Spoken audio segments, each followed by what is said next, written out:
செங்கல்பட்டு தொகுதியில் போட்டியிடும் அதிமுக வேட்பாளர் கஜேந்திரன் திமுக அரசை வீழ்த்த வேண்டி கோயில் வாசலில் 108 சூறை தேங்காய்களை உடைத்து தீவிர வாக்கு சேகரிப்பில் ஈடுபட்டார்.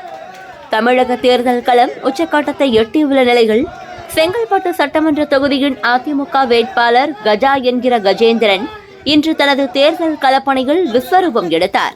ஆலப்பாக்கம் ஊராட்சிக்கு உட்பட்ட இருக்குன்றப்பள்ளி, பிடி நகர், ஓழலூர், வேம்பாக்கம் உள்ளிட்ட பகுதிகளில் மேளதாளங்கள் முழங்க பாஜக, பாமக, அமமுக மற்றும் புரட்சி பாரதம் உள்ளிட்ட கூட்டணி கட்சிகளின் நிர்வாகிகள் புடைசூழ அவர் தீவிர வாக்கு சேகரிப்பில் ஈடுபட்டார். வேட்பாளருக்கு பெண்கள் ஆரத்தி எடுத்து உற்சாக வரவேற்பு அளித்தனர். பிரச்சாரத்தின் ஒரு பகுதியாக இருக்குன்றப்பள்ளி அம்மன் கோவிலில் தரிசனம் செய்த வேட்பாளர் அங்கிருந்த பொதுமக்களை சந்தித்து உரையாடினார்.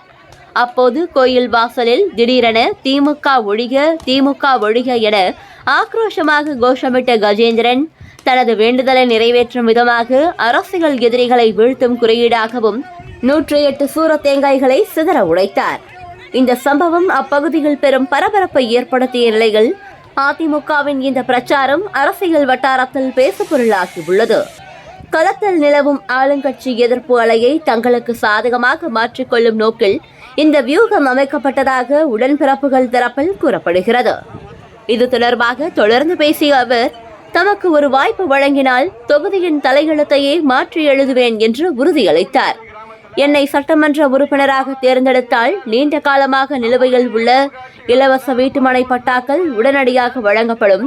100 நாள் வேலை திட்டத்தை 150 நாட்களுக்கு உயர்த்தி தருவதோடு ஒவ்வொரு வீட்டிற்கும் ஒரு ஃப்ரிட்ஜ் மற்றும் தாலிக்கு 1 சவரன் தங்கம் உள்ளிட்ட நலத்திட்டங்களை முன்னின்று நிறைவேற்றுவேன் என்று வாக்குறுதியளித்தார்.